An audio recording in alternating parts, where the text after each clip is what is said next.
mode. Elmon and Porter. Ay. For your group, you will create a family drama. Okay, does everyone else? Mag-usap-usap na kayo. In 30 minutes, you will be presenting.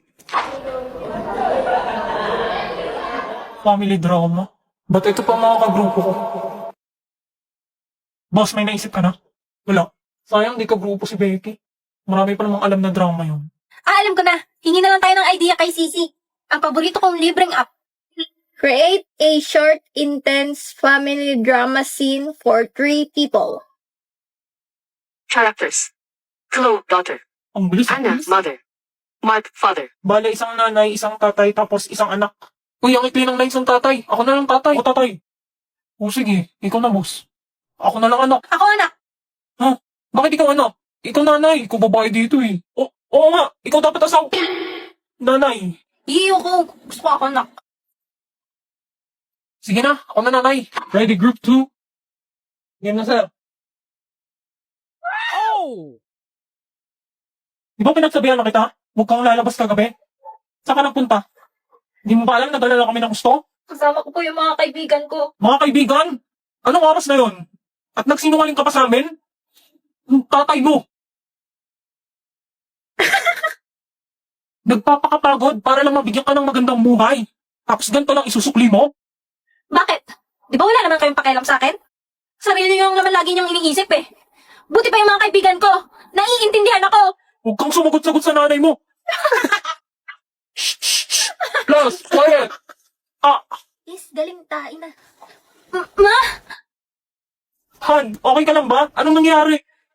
Kago mga anak ko si Emil. Aray ko. Ma, I'm sorry, ma. Di ko iniisip na mawawala ka pa. The end. Tapos na, sir. Woo! Galing ni Anya! Very Idol! good group 2. Very eleganto. The script is well made. 100K sa akin. Yes! Uy, be, ang galing ng script nyo, ah. Sinong gumawa? Dito, be. Kay Sisi! 一斉のせいで踏み込むゴーライン僕らは何もまだ知らぬ一線越えて振り返るともない僕らは何もまだ知らぬ歌ってくひらめく汗がこぼれるのさ覚えてないことも Grabe naman tong Art Appreciation 101 na to. Feeling ko mas kailangan ko pa kumain ng siomay kesa sa art eh. Ang bangis! May ganito palang sinaunang painting. Naka-alden pose. Wow! Parang familiar tong mga nasa painting. Picturean ko na nga to para may masabit na ako. Kunwari 0.5 para aesthetic kahit naka-Android ako. Ay, putik, ba't naka-blush? Ano ka blush, Gagi? Basa! Kailan pa nagkatubig sa museum? Binabaha ba dito?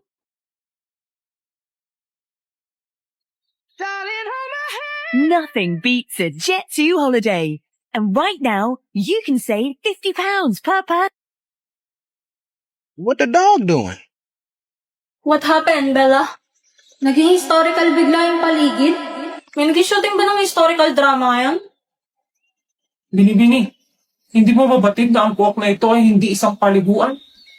O sadyang kulang ka lamang sa bait? Ay, over naman sa judge. Hindi pa ako kasali sa shooting. Cut ko muna. Saan na ba ako? Shooting? Cut? Mga salitang banyaga sa aking pandinig. Ganyan pa man, ipinapayo ko na ikay magpalit ng kasuotan bago ka pa makapagdulot ng eskandalo sa buong muka dahil sa iyong kawalan ng pagiging disente. Okay na po, awat na. At sorry kung na-offend ka ng fashion taste ko. Lapastangan! Wala ka bang galang sa iyong pananalita? Shit. Kilala? Ano ba nangyari? Nag-time travel ba ako? May paparating ng mga gwardya. Hindi nila ako dapat makita dito. Halika, sumama ka sa akin. Lu, yoko nga. Sino ka ba? Sabi ni Tanda, may pagkain daw sa kanila.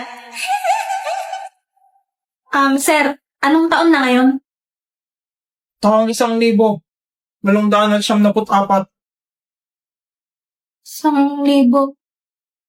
Well, siyang nabot up. 1894! Shit, nag-time travel nga yata ako. Huwag kang sumilip sa labas. Ano ang iyong pangalan? Athena de la Cruz. Athena? Anong kakaibang pangalan? At De La Cruz? Sa pagkakaalam ko, ang mga De La Cruz ay prominenteng pamilya sa Bulacan. Paano ka napadpad dito sa Cavite? Ewan ko sa'yo. Sa ibaw, lolo. Sumasakit ulo ko. Alog pa ng putang ina. Sabaw? Ano itong mga sinasabi mo? Hindi kita maintindihan. Aray ko kupan. Manang, hanapan mo siya ng damit na maaaring magkasa sa kanya. Ako'y aalis muna. Saan ka pupunta, lolo? Hindi mo ko dapat tinahawakan. Hindi ito kaaya-aya. At huwag mo tinatawag na lolo. Gintay ka lamang dito. Okay naman, no? Ay, saan na ba yung bag ko? Pinagpalit pa ako. Crop top din naman pala ipapasuot. Buti hindi nabasa ito. May data ako? Sa 1894? Paano nangyari yun? Awit, bago naman ang data, di makapag-Roblox. Ano ba yan, Athena? Hindi dapat yan natupag mo. Time travel. Paano makabalik? Marahil mayroon kang importanteng misyon sa nakaraan. Madalas ang mga napapadpad sa ibang panahon ay may kailangan iligtas o baguhin. Wow, kailangan pang magpaka-superhero dito? Baka may kinalaman yung lalaki kanina. Sabi ni Manang Don Danilo daw yung pangalan niya. Hindi ko naman alam yung surname. Bakit ba ako nagkakaganto? Hindi dapat ako maapektuhan sa babaeng iyon. Napakawalang modo niya. At lolo? Ako? Hindi ako matanda. Don Danilo. 1894. Hala shit, siya nga to. De los Reyes pala surname mo, ha? Ano bang meron sa'yo? May kapatid siyang nagngangalang Belinda na namatay dahil sa aksidente sa karwahe. Pucha. Sige, dapat mabuhay itong si Belinda. Tapos makakabalik na ako. Siguro. Bini, wala ka ng lugar dito. Umalis ka na bago pa ako magbago ng isip. Wag naman please, kailangan pa iligtas si Belinda. Paano nalaman mo ang pangalan na iyon? Sinabi mo sa iyo ni Manang? Hindi. Tignan mo, andito lahat. Ano ito? Binunyag mo ba ang lahat ng sikreto ko? Ano ka? Isang espiya? Hindi, wala akong kinalaman dyan, ha? Kahit sino malalaman to, basta i-search lang dito.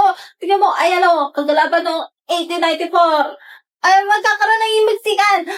Imagsikan nga ni! Paano niya nalaman iyon? Samantalang sa isip ko palang binabalak ang lahat. Bukas, pupuntahan natin si Belinda. Yes, maniniwala ka rin sa akin.